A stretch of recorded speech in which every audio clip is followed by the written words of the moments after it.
राहुरी तहसील कचेरी येथे शिवसेना राहुरी तालुका प्रमुख देवेंद्र लांबे यांच्या नेतृत्वाखाली शिवसैनिकांनी अवैधपणे गौण खनिज संपत्ती चोरी होत असताना महसूल प्रशासन बघायची भूमिका घेत असल्याच्या निषेधार्थ तहसीलदार नामदेव पाटील यांच्या दालनासमोर शिवसैनिकांनी धरणे आंदोलन करत महसूल प्रशासनाच्या ढिसाळ कारभाराविरोधात घोषणाबाजी करत परिसर दणाणून सोडलाय।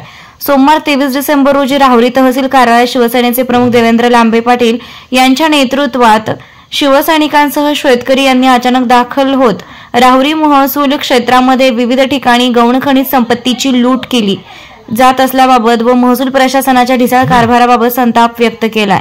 या प्रसंगी शिवसेना तालुका प्रमुख देवेंद्र लांबे म्हणाले की राहुरी तालुक्यातील मुळा नदी व प्रवरा नदीमधून अनेक ठिकाणाहून अवैधपणे वाळू उपसा केला जात आहे। सदरील वाळू उपसा करताना नदी काठच्या शेतकऱ्यांना वाळू तस्करांमुळे मोठ्या प्रमाणावर त्रास सहन करावा लागतोय। राहुरी परिसरातील राहुरी कारखाना हद्दीतून मोठ्या प्रमाणावर अवैध मुरुम उत्खनन करून चोरी झालेली आहे। सदरील मुरुम उत्खनन हे तणपुरे सहकारी साखर कारखाना हद्दीत झालंय। राहुरी कारखाना हा तालुक्यातील शेतकऱ्यांची सभासदांची मालमत्ता आहे आणि मुरुम चोरी ही शेतकऱ्यांच्या मालमत्तेतून होत आहे। शेतकऱ्यांच्या मालमत्तेवर मुरुम चोरी झालेली असल्यामुळे महसूल प्रशासनाने संबंधित ठिकाणावरचा तात्काळ पंचनामा करून कारवाई करावी। राहुरी तालुक्यातील गौण खनिज चोरीला तात्काळ आळा घालण्यात यावा।